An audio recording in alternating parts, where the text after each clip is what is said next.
قال رجل: كلمات أغاني وحبها معاني وجمالها أهواني، سطور أطلقت العنان على لسان يعاني ويعشق كتاب الزمان. فسألوا: ما هذا؟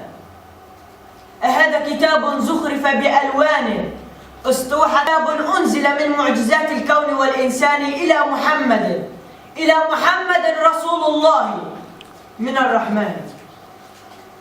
سألوا: هل هذا الكتاب مزخرف بالفضة أم هذا كتاب مرصع بالذهب اللماع؟ وأجابه الرجل: بل هو كتاب عادي في نظر الإنسان، ولكن حروفه تملأ القلوب بالدفء والحنان وتقشعر له الأبدان. نعم، أفإنه القرآن العظيم. العربي غيرناها؟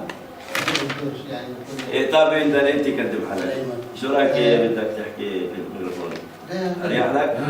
صوتك واطي. اللي واطي بحاول ارفعه. ليش تتعب؟ طيب ماشي. مساء الخير.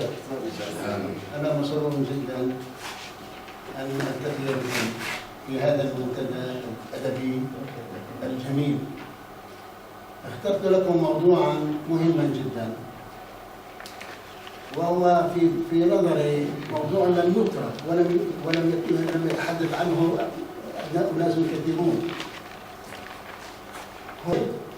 الوجد والإكستاذر، يعني الاتحاد في الذات الإلهية. من المسؤولون المستشرق الفرنسي أعاد محاكمته من جديد وبرأه. صراحة الصبور نعم. وأعلى درجات العشق هو الاتحاد بالذات الإلهية، وهو يسمى بوحدة الوجود. وكل مرتبة من هذه المراتب يصاحبها ويلازمها الشوق إلى المعبود. ولكن كيف تصور الصوفيون الذات الإلهية التي يعشقوها؟ كيف تصور الله سبحانه وتعالى ويقول تدركون الأبصار؟ تكانوا بالله.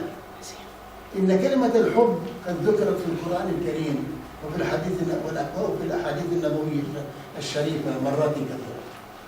فمن أمثلة ذلك في القرآن: قل إن كنتم تحبون الله فاتبعوني يحببكم الله، ومن يحب الجمال. هذا حديث صحيح.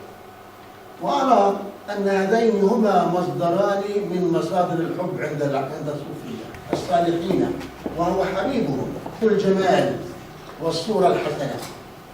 ولكن نحن نعلم أن كل صورة نتخيل الله عليها هو عكسه. هذا شيء أقرته الأحاديث، وهو نهاية الجمال والصورة الحسنة.